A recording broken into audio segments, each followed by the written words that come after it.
All right, ladies and gentlemen, welcome back to a stream full of audio. And we are here with game 3 of the night. This is going to be Batty Bargain Bin versus Think Twice, Die Once, our match of the week, and thus a tri-cast, as this is our only matchup of 1-0 teams. And I am joined for this one by My Wang and On the Wind. Hello, hello. Hello.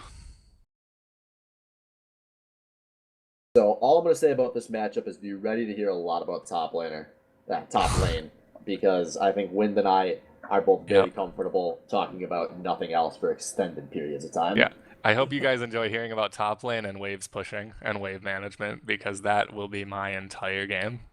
I mean, I'm actually a big fan of waves, so this will be cool by me. All right, perfect. Sorry, Wang, you're getting the short end of the stick. I've played Nami once or twice, so I've known a few waves now and then.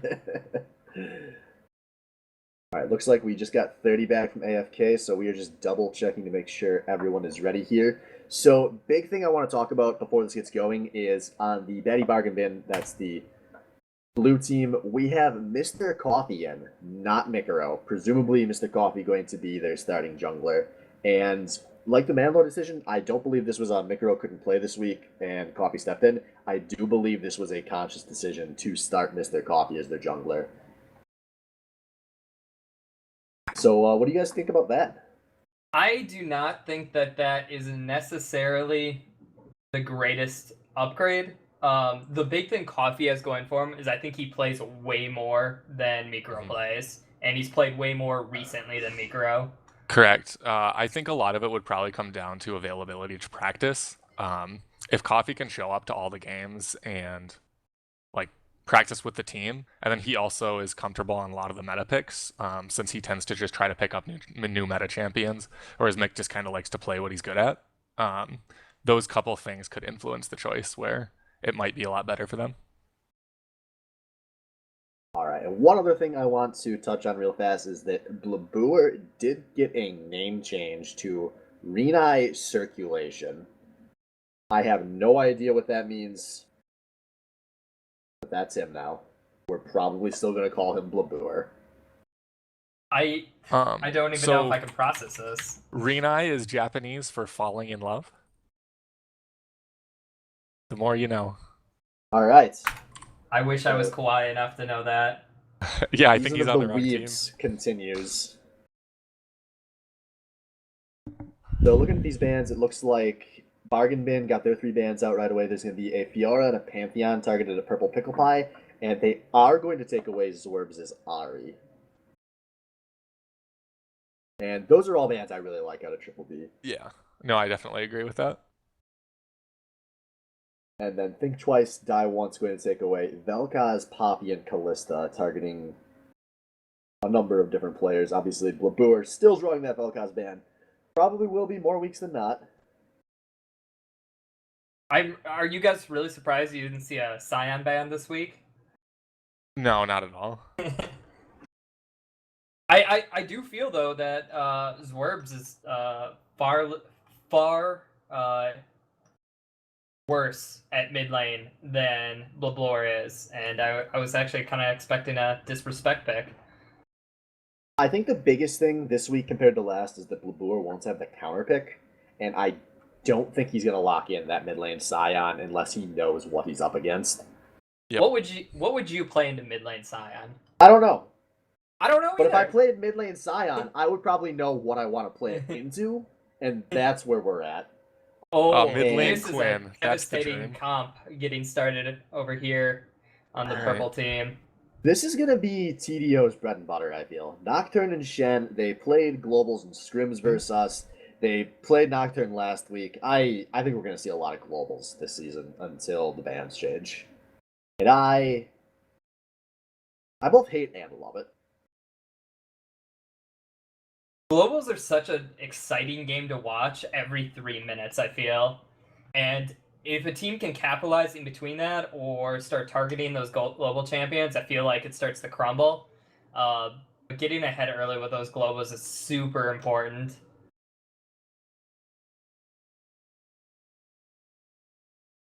Sivir at Sivir. So, Ziver Volibear. and Volibear coming in. I actually do like that combo because Volibear actually does have a lot of issues getting fights, but if he does get in, he can create some disruption, and Sivir just helps that even more. Yeah, I agree. Those are two very good picks for Sivir, who I didn't get a chance to really talk about a whole lot in the first game, but Sivir was buffed in patch 6.4. She's creeping up on the win rates in solo queue a bit, and Sivir traditionally always been a champion that, if she's any semblance of good in solo queue, is very good in a ranged play. So I do like that we're seeing her get busted back out a bit here. Yeah, I agree with that. I think that if Coffee played Udyr, I think that pick would be better than the Volibear in the jungle. Just based on how invincible he becomes late game with toggling into turtle stance with that shield and just being pure tank. And the ability to wave clear incredibly fast with the new runic echoes is making him a top pick right now. One thing I want to point out with them picking a Jax, that means that we're having a Shen support. So Purple will actually be able to play very aggressive top lane and not have to worry about jungle pressure as soon as the support hits level 6. You'll see a lot of teams picking the Shen support in order to allow their top laner to play a lot more aggressively.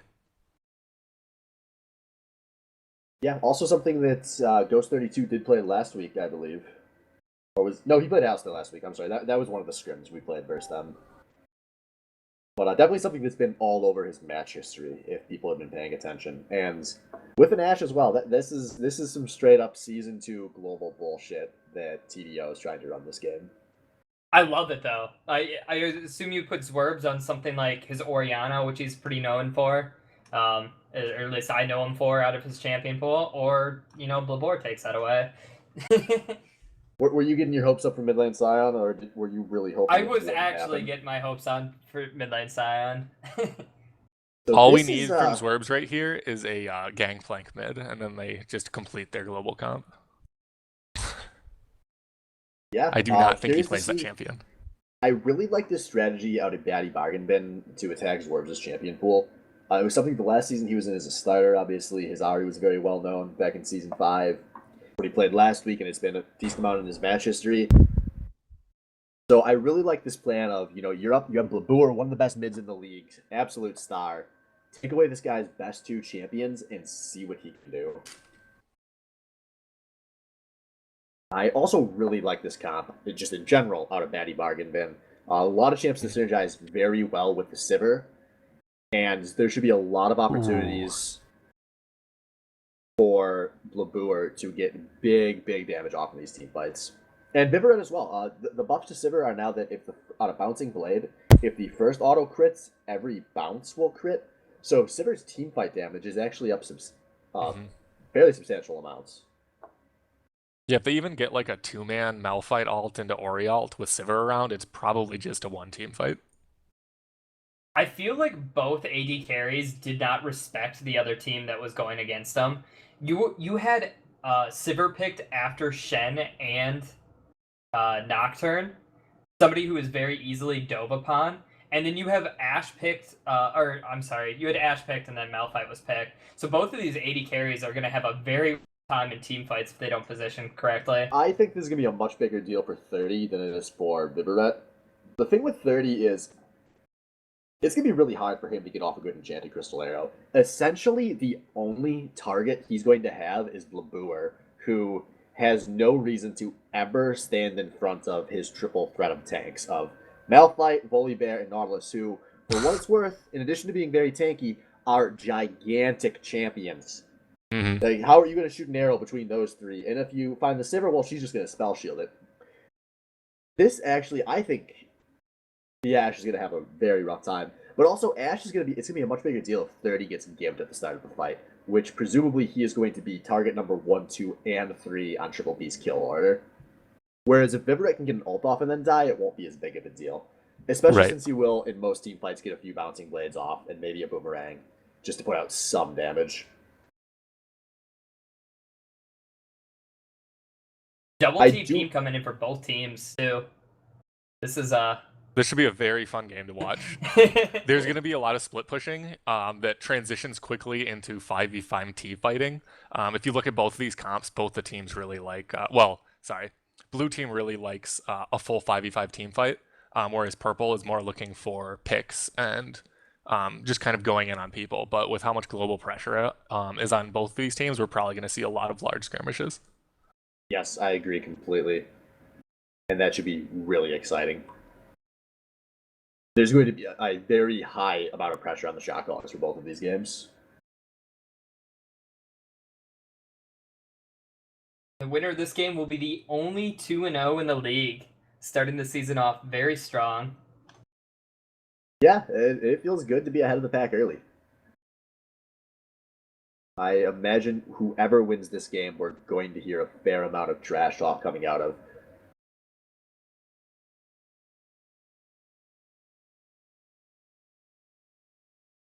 So if you had to go on a gut instinct, who do you guys think is going to win this game? Daddy bargain, Ben. I'm going to say that if purple does well, his team wins. If he does not, they get completely destroyed. So I'll take the coward's way and say that, you know what? I trust in purple's abilities. I'm going to go for what are they? I don't Think know twice, their name. die once. That one. They'll die 0 times, though. I'm actually going to agree. I think there is a lot of pressure on TDO, specifically on purple and 30. But I think purple and 30 are going to step up. That being said, the more I think about this, the more I just I close my eyes and I just have these vivid pictures in my head of 30 just standing there, having a good time, riding in his airplane, and then suddenly 2 robot fists. He's been grabbed, he's been pulled away from the safety of his team, and he's dead. He's going to have to be a lot better as an individual than he was last week, while still being as good of a shot caller as he was. So while you point out those 2 people on Think Twice, I want to strongly point out that the Nocturne will most likely build at least some damage. And Nocturne just has incredibly high assassination potential. So late game, these tanks aren't really going to do too much. Jax is going to scale into a monster. So you're going to have a 3-team or a 3-champion threat versus a 2-champion threat. With the 3-champion threat being able to very easily gap close onto the 2 squishies. And if they can take out even just one of those carries before a fight starts, they should almost surely win. It's going to be a lot about how well Destiny, Coffee, and Stripe are at peeling for their 2 carries in these fights.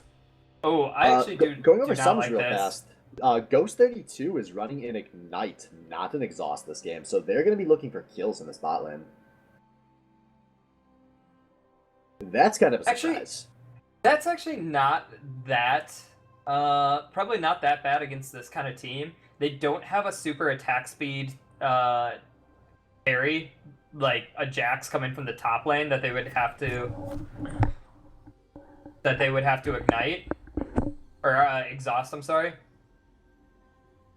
And it's not like the mid is really going to be an issue that they would have to exhaust. If Orianna's in the fight, she's already casted all of her spells. There's not a clear exhaust target, but I also don't think there's very major 2 versus 2 kill pressure out of the TDO bot lane.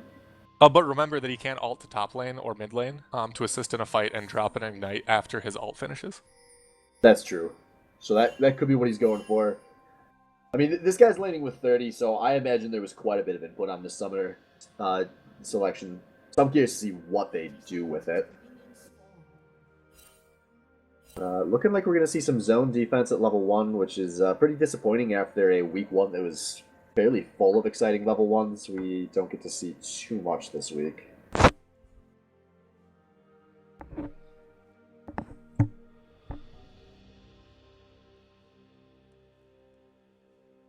Looking at these starting items, a lot of biscuits. The beautiful, beautiful sight of Season 6. Thank you, Biscuit God. And the poros rejoice. So Thermidor is starting on the weak side of his jungle here. So we may see an early gank into the bot lane. Potentially they do want to use that Ignite in a early gank where they have a fair reason to be confident that they'll have a man advantage.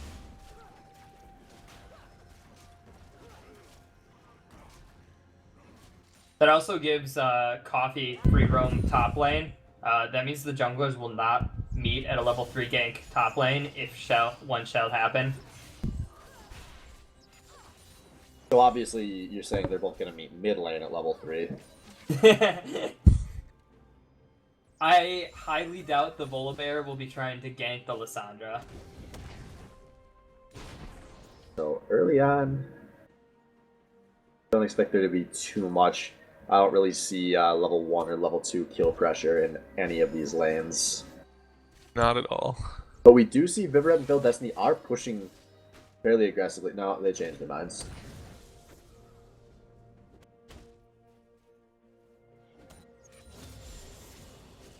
So, Kyle, why don't you break down this top lane matchup for me, since we are having a bit of a slow start here. Nocturne going for alright. blue buff skid steal. So, levels, well, just baiting. as I say that, levels 1 through 5 are going to be pretty boring. It's mostly going to be a farm fest with some slight harass both And actually, we are going to have a fight going down in Oh, this jungle. shit. Mr. Coffee's getting feared. He does have a passive, though, so I think Thermidor is going to kind of run out of this one. Purple collapses first. I think TDO wants to finish. No, they're not going to finish the job here. But that will force Mr. Coffee to be backed off a bit. And now Purple gets a deep ward in. That's the end of that. I actually don't really like that play out of Thermidor, even though he did pop the passive. That just slows down Nocturne's jungle. It does Like, give all quite of a his bit. lanes the freedom to know that Coffee won't be around for a bit and will be behind. We'll see if they can capitalize on that at all. But Coffee isn't even really behind. He's already level 3, and Nocturne hit level 3 behind him and is backing. Or not backing. I mean, they're junglers. Why would they ever back? You can't put pressure down while you're in base. So I agree with that invade. I don't agree with Thermidor leading that side. If you look top lane, you can see that, or just on the mini map, you can see that purple is pushed up right now, which means that he can freely roam down and help for that jungle invade on red, or on blue buff, sorry. And Stripe shouldn't be able to follow him without losing farm. So they should have been able to easily secure that blue buff. Yeah, just in general, even if Stripe were to roam down, what's a level 3 Malphite going to do in a skirmish? I agree. I did expect them to try to finish the job there.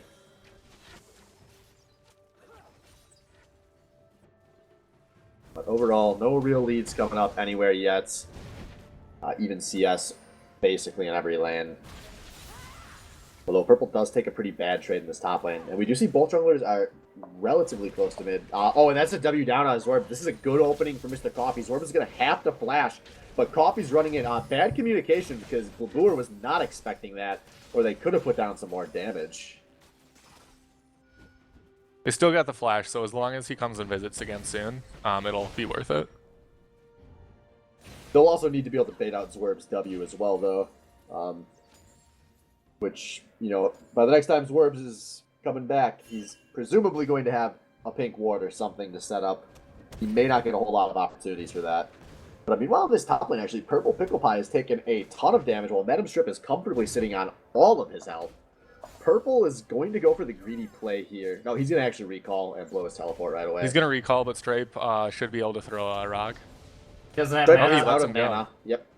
Stripe was completely out of mana Oh, there. sure. If Stripe So- would have not used his mana on the minions, he probably could have stopped Purple's back, and maybe not got as many minions itself, probably lost Purple more. Big thing though, Purple did come back without getting all of his health. He only got about 80%, so he's going to have to blow one of his Corrupting Potion charges earlier than normal. It was also, he pretty did bad not back buy timing. anything. Yep, bad back timing. Oh yeah, he didn't spend any of his gold. He's What sitting the on hell? 1,000 gold and didn't buy anything. That is pretty rough.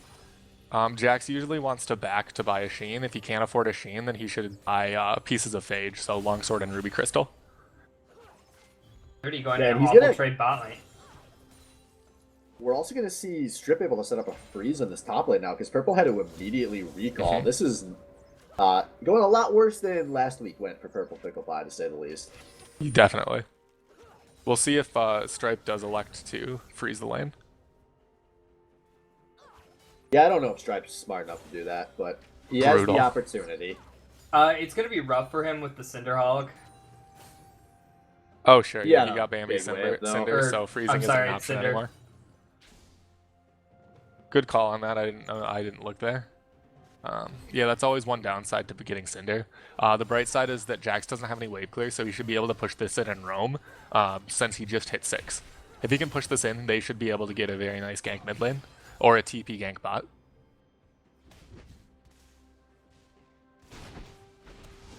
And man, just watching Purple, he does some very weird things in his creep waves. He uses his not counter always strike too much. entirely sure. Yes, I agree. This should be a very big call out for Coffee to visit top lane, or for even the Ori to visit it. That's his one way to be able to escape ganks, even if they're not auto attack centric. Oh, but we see a Oh, here we nice go mid shockwave lane. goes down on his Zwergs in the mid lane. Oh, Labor not able to finish off the tower, but Zwergs walks back in. He has to ult defensively. That was Oof. a fairly brain dead moment. That costs one of the most important ults on the map. And now, immediately after we see a fight breaking down this top lane, Purple Pickle Pie gonna try to fight Madam Strip, but you just got a pickaxe, bro. What do you think's gonna happen? And meanwhile, the darkness comes in the mid lane, follows the flash. Labor Coffee a little late. He's gonna flip Thermidor away. Labor goes down. First blood to Zwerb, and a lot of damage on Coffee, who's not gonna be able to finish this off. He flashes out, going to keep his life, but first blood and now a dragon going over to think twice, die once. Coffee looked like he was really lost when that Oh, when that no. came in. It looked like they didn't have a lot of communications where that Nocturne ult was coming.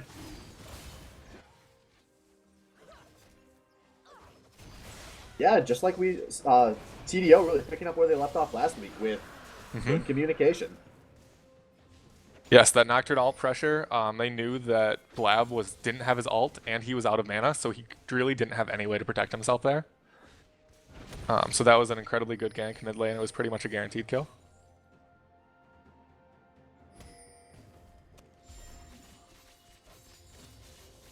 So I want to point out that Purple did not actually build any parts for Trinity Force, so he will be going for the Rage Blade build, which is rather aggressive. Usually you build that when you're ahead, or if you're going for the NAEU, basically like the Western style Jax.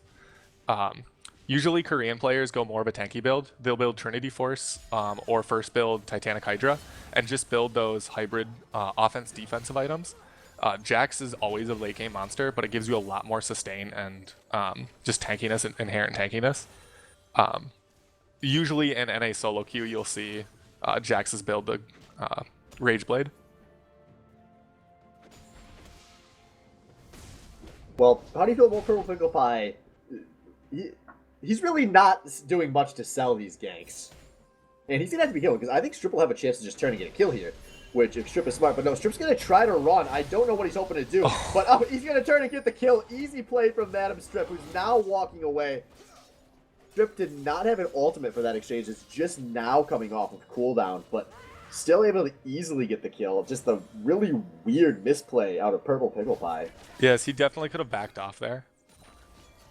Do you guys think that Purple Pickle Pie's brother is playing top lane? Brutal. That would be Boo's graph for anyone who's unsure of how savage that was.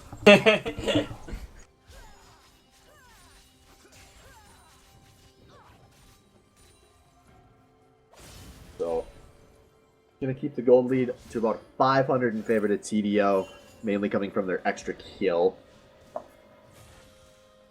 They have the extra kill and about 10 CS top lane. And actually There's now 10 CS bot lane as well. Bot lane as well.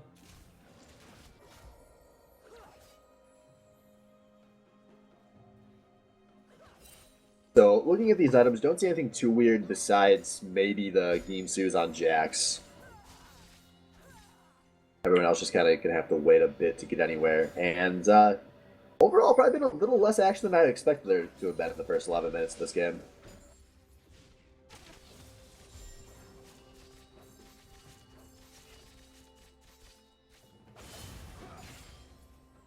So do you guys think we're going to see either of these teams maybe start pressuring Dragon anytime soon, or is this going to be more of a tower game? I mean, there's. Oh, no, it's going to be a mid game because Babur being flashed on. A nice shockwave going to buy some time, but not enough. Zwerb gets a kill onto Blabur. Now Coffee is taking, but he's taking a lot of damage. I do not think he has a passive. Yeah, He did have passive. passive. His passive allowed him to But survive. Madam Strip comes in. He's got a 3-man knockup. He gets a kill onto Thermidor. And now, nope, 30's going to walk out of this one, I think. A really good heads-up play out of Madam Strip to roam for that fight. Yes, that was incredibly good. He should be able to get top wave without losing too many minions as well. Probably only losing those melee minions. And he keeps his teleport through all that. And of the four, I definitely think the Malphite TP is the most important on the map. Yes. We really haven't seen any big Shen ult or Ashe ult spot lane with the Nocturne coming in. I was really expecting to see more of that because I feel like that's the lane that you should be ganking early. And geez, just look how little damage Purple does when he fights on Strip. He's going to have to run like hell out of this one. He's lucky that it's Unstoppable Forces down, or Purple would be dying there. That is one of the most unfortunate parts about building Rageblade, is the very awkward build path. You have two 800 and 60-ish cost items, and then you have, I think it's around like a 1400 combined cost. So you just have a lot of gold sitting around that aren't stats. Yeah, Purple about 300 gold away from being able to put that together, and in a lot of danger of being towered over. Mr. Coffee and Blabour in the neighborhood for this one. And now Coffee walking to the tower. Strip's going to start taking. He doesn't have much mana. There's the counter strike down, and a nice shockwave going to pick up a kill for Blabour, put him on the board this game. But he might be dead, but at least he's got that Ginsu's. But a good tower trade coming out of TDO here, obviously, to be expected. Although they're also going to lose a lot of pressure in this bot lane. We'll see if Bargain Bin can force 2 towers for 1 here.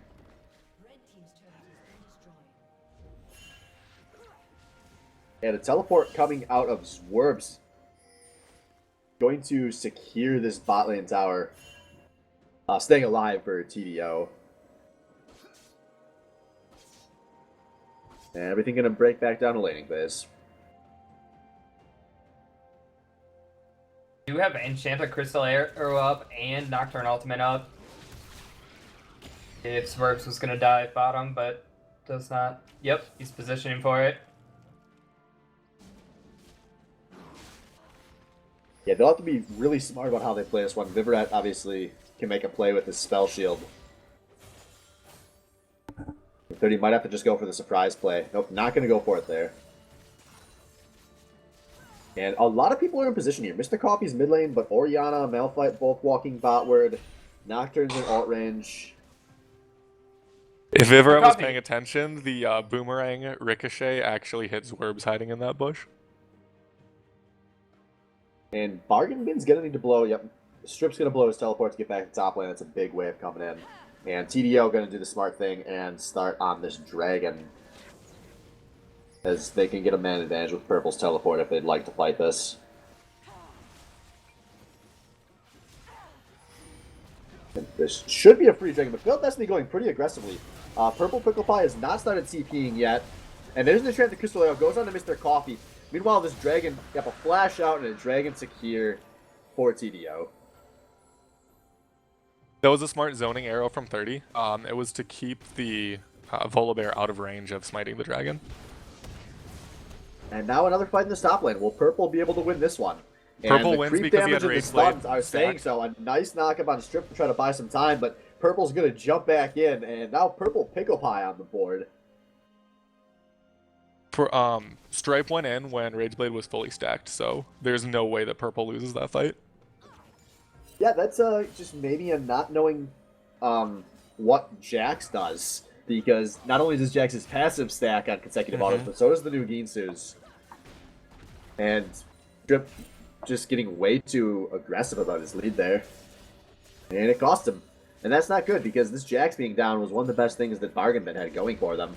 Yeah. Now Purple Pickle Pie is going to take a second tower of the map, put his team up a tower on the tower kill lead.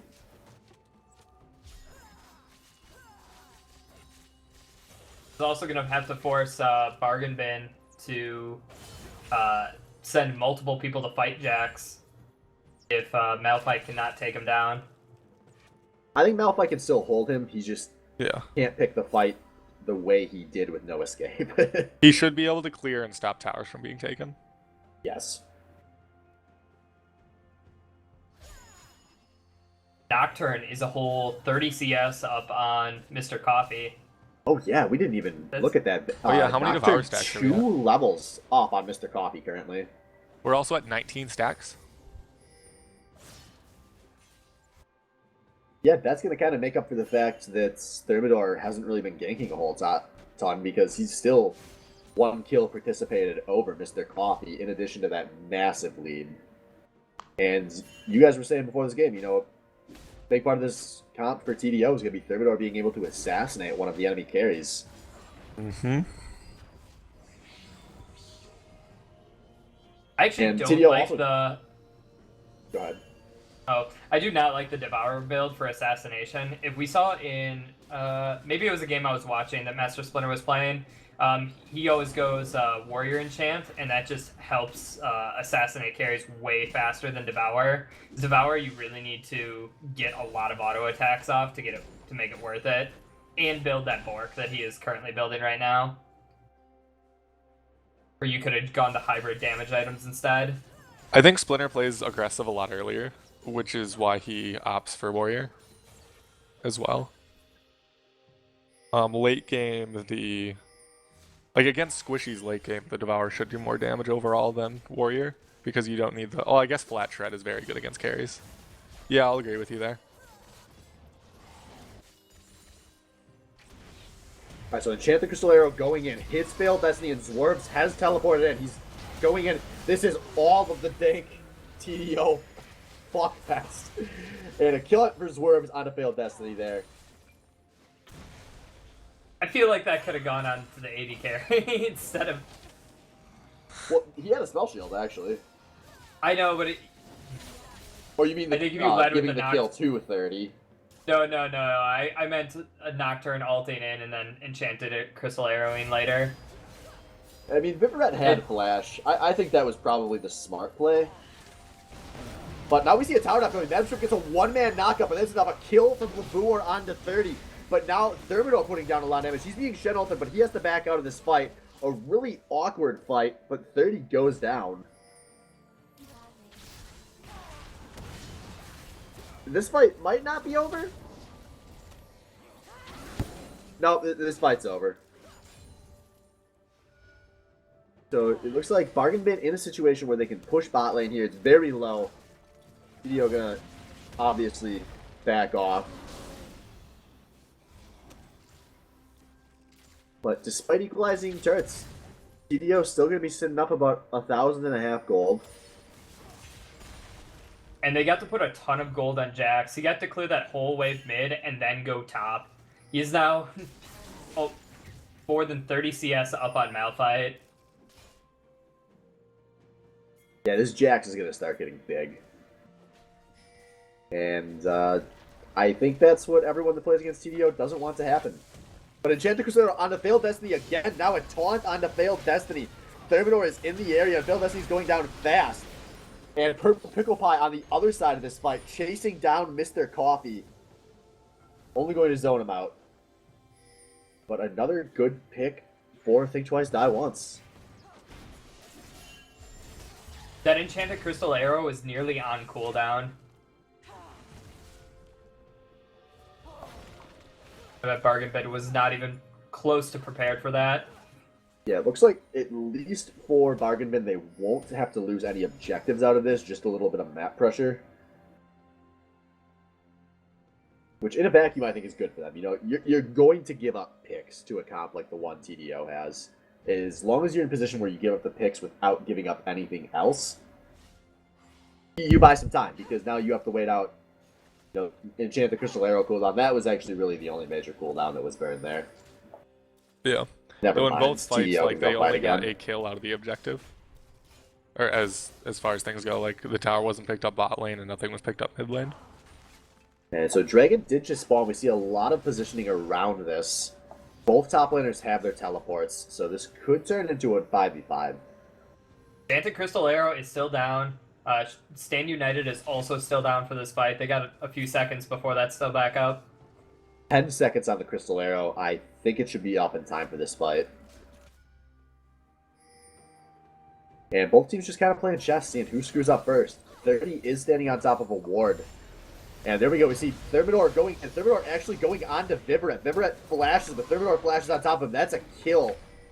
And now TDO in a good position to fight for this dragon, and they are being pinched. Enchanted Crusader onto Mr. Coffee this time, but Thermidor coming from the flank. Purple Pickle Pie teleporting in very far back. Madam Strip the focus target for everyone on TDO. Madam Strip goes up, and a 4-man shockwave out of Labour. He's going to at least trade kills out of this bad fight, but Purple Pickle Pie is not done fighting. He's jumping forward. Now a flash taunt out of Ghost 32. He's going to get a kill on the Failed Destiny.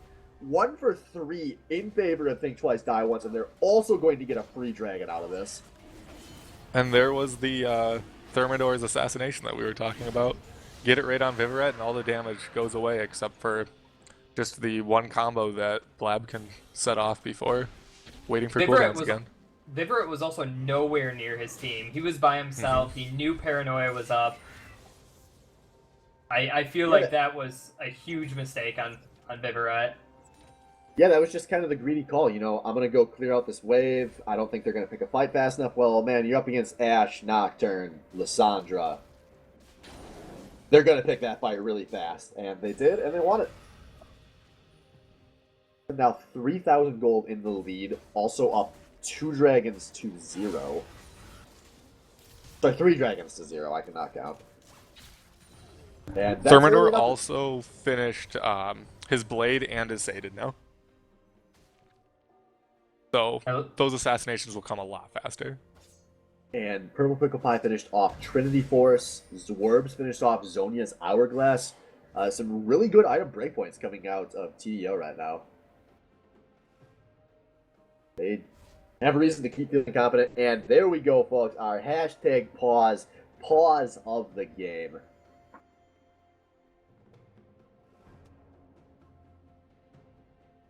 So that'll give us a chance to find out what 30 pause about.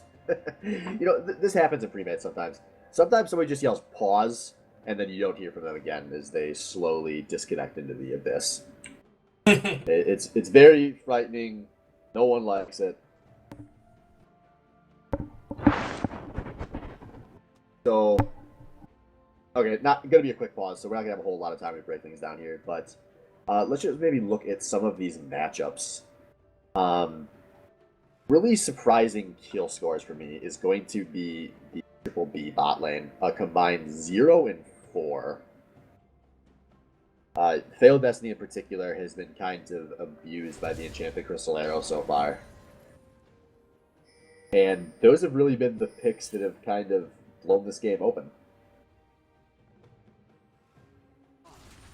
Obviously, Vivaret being in a bad position in that last team fight was a huge part of why that fight was lost and where a lot of this gold lead came from. But very underwhelming from a bot lane that we all expected, at least I expected to be fairly competitive. Yeah, I expected this to be one of the best bot lanes in the league. I mean, we have a Diamond 80 carry. There's nobody even close. I guess Salvo's the closest person to that. It is worth noting, though, that Vivaret is up currently 63 CS, which is a lot. That puts him 1,200 gold up on 30.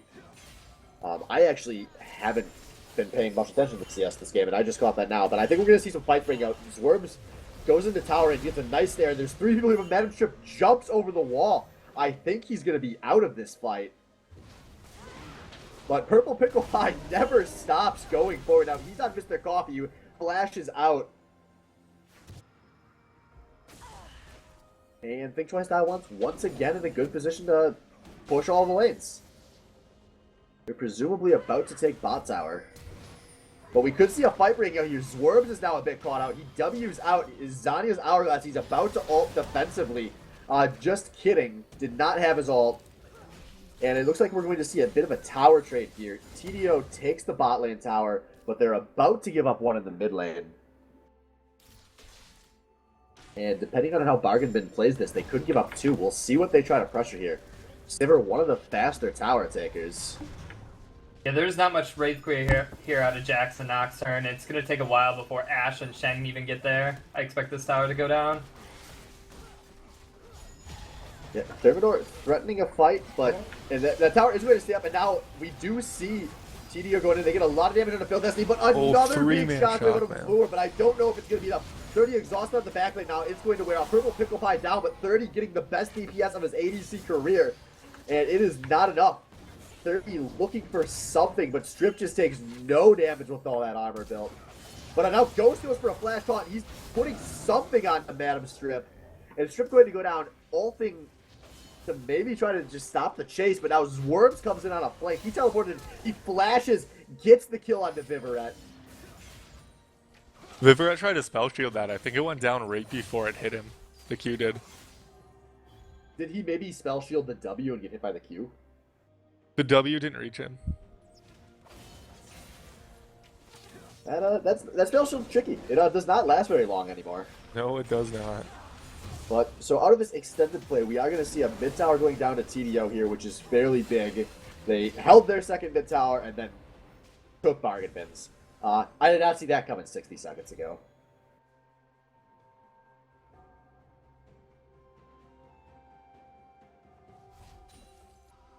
So, looking at kill scores here, Zwerms quietly having a very good game, at least on the stat line. 4-1 and 2. Had a similar good start last week before kind of flopping around in the mid game a bit, but so far I would say he's looking fairly impressive for a guy who had really low expectations. After blowing blowing his ult early and then getting a kill after that, I mean, he's had a lot of pressure that he's been able to put down with his Ws especially. Has blown many flashes. Alright, one item I need to get you guys' opinions on because I'm not too sure what to think. We see Ghost 32 actually a fight breaking down here. Thermidor gets engaged on. He's going to try to trade himself into Vivaret, but he dies. And 27 minutes into the game, that's a rough time for your jungler to die. Even though Bargain Bin is nowhere near Baron to threaten it. Yeah, it's fortunate they have the other two lanes pushing and that kill happened in bot lane. Yeah, this is one of the rough things about Nocturne's build, and this is how I used to build Shyvana a lot too. The Blade and Devour build leaves you really squishy around this point of the game. You can really only play like it as Assassin. Alright, we might see a bit of a fight breaking out here. Another nice shot with Purple Pickle Pie going to do nothing in this fight as he's running for his life. Now 30 trying to put down the slow arrows on this kite, but 30 not getting much damage off. Now Zwerms has to pop his Zonias. This is 5 members of Bargain Bin here. They're going to get a kill. Vivaret onto Zwerms as they chase Purple and 30 out. And are maybe in position to threaten this Baron. They do have a nice health advantage right now. But it looks like they're not going to go for it. They are going to go for it. Teleport coming out of Madam Strip. He does not have his ults. Thermidor, on the other hand, has no way of getting to this fight. He was just seen on a ton of wards. This might be a complete give-up. 30 trying to put some damage down. This Baron's going down very slowly, and Purple Pickle Pie is here. He looks like he wants to jump in, but Ghost is backing, so I think this is going to just be a give it up. And that is Baron secured by Vivaret, not by Mr. Coffee, who I do not think had Smite for that fight. There wasn't a single ult up there for Think Twice Die Once. Until after that Baron was taken, there was almost no way they had to engage that fight. Yeah. It was a good play. That's it's a case of overstaying too long, giving up a kill, and then having to back and giving up the free Baron. I also think this is the point of the game where global ultimates stop being as good. Like, you're starting to hit that 30-minute mark. You're not going to get the picks that you got out early game. You have to ride the lead that you got out before this time. The biggest thing is it allows you split pushing. Yeah, with Purple Pickle Pie on Jax, they still have opportunities, but they have to be very smart with their rotation game to utilize everything about this comp. Meanwhile, Batty Bargainman can just walk forward and try to dive towers. And Enchanted Crusader hits Labour. Labour being dove on by Thermidor. Labour and Vivaret don't know a one-man shockwave going to kill Thermidor. And now a nice knock-up from Madam Strip on a third. This was a very quick win for Bargainman, who got 3 kills in the blink of an eye. And Purple Pickle Pie is just pushing top lane. He did not have a teleport for that fight. Or if he did, he canceled. And he did. He had to cancel it. GG. just super fast, super crisp win out of Bargain Bin. Barring Purple Pickle Pie going full hero here. And I do not expect that to happen. But a nice taunt. Vivorite gets forced out, but nope, that's the ace. And a really fast win out of Betty Bargain Bin, who are going to be our only 2-0 team. Incredibly well played by them. They saw they were behind. They made sure to stay together and not get taken by those global ults later on. Like when Thermidor ulted bot lane and they just had tanks around to peel. And then when they got that pick in top lane, knowing the call to go in on that Baron, basically got him there. Yeah, that was a super smart Baron. I was really worried they weren't going to do it. But they did it. And that really kind of blew things wide open.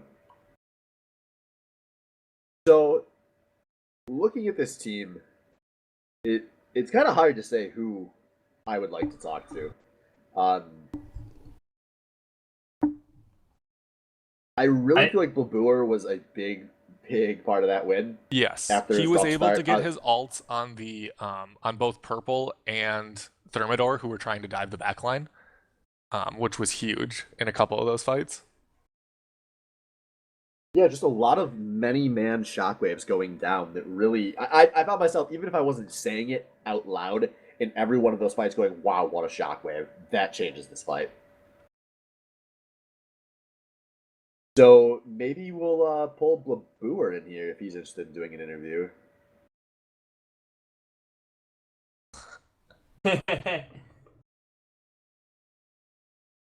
His name is Blab. He's in the A Million Babies channel. User was moved to your channel. And hi. Blabur. So Orianna is a good champion in this league. Yeah, she can do things. How many times was that banned on you last season? Enough. I mean, that was pretty much the go-to ban against me before I picked up Vel'Koz. So is the strategy versus you ban Orianna and Vel'Koz, leave them both open? I don't know. I'll find something to play. Alright, so looking maybe bigger picture here to start. You guys are, if you did not know this, the only team in the league that's 2-0 currently. How do you feel about that? That's pretty good. That finish in the game we just played, like, we were all extremely hyped the entire time, pushing down that mid.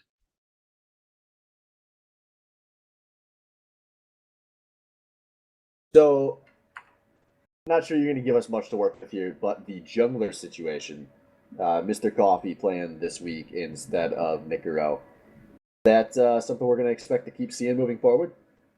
At this point, we're just kind of taking it a week at a time. They're both good, but they play different roles. And so depending on what we think we want that week, I think we'll decide which one starts. So kind of like a worse version of Faker and Easy Hoon. You mean better, right? No. Yeah. No, I don't think he means better.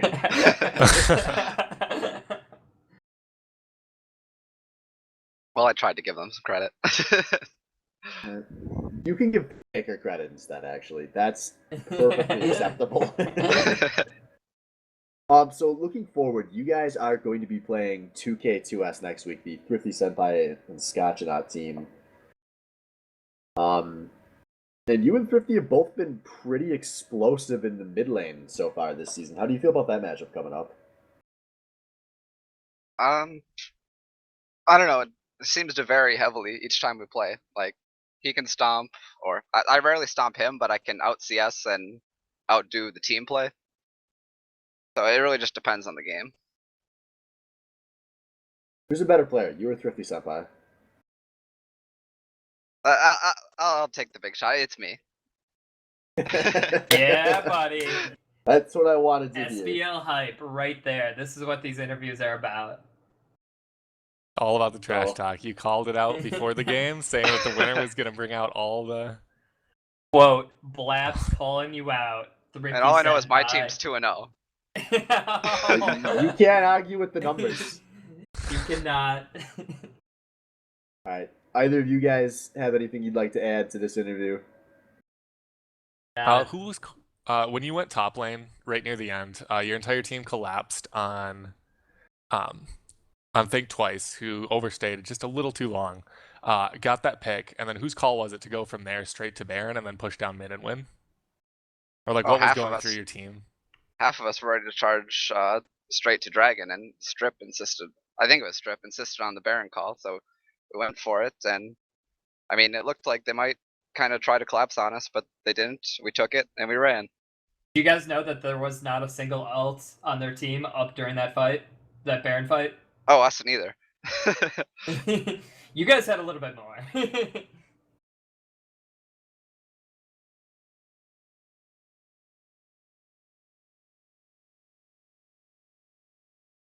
Well, I think that that settles wraps it. it up here.